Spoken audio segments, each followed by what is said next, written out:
Kannur വളക്കയിൽ school bus മറിഞ്ഞ് മരിച്ച 5ാം class വിദ്യാർത്ഥിനി നേധ്യ രാജേഷിന് കണ്ണീരോടെ വിട നൽകി നാട്ടുകാരും സഹപാഠികളും രക്ഷിതാക്കളുമടക്കം നൂറുകണക്കിന് പേരാണ് നേധ്യയെ അവസാനമായി കാണാനെത്തിയത്. സ്കൂൾ ബസ് ഡ്രൈവർ നിസാമുദ്ദീനെതിരെ നരഹത്യ കുറ്റം ചുമത്തി പോലീസ് കേസെടുത്തു.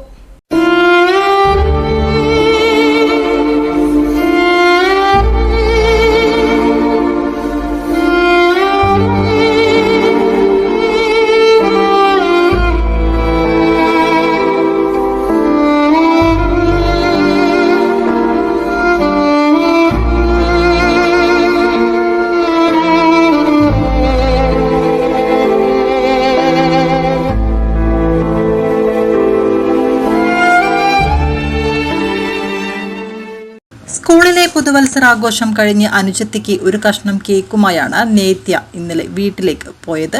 കളിച്ചു രസിച്ച അതേ സ്കൂൾ ഹാളിലേക്ക് ചേതനയറ്റ ശരീരമായി മടങ്ങിവരവ് നടുക്കം മാറാതെ കൂട്ടുകാരും അധ്യാപകരും നേധ്യയെ കാണാനെത്തി.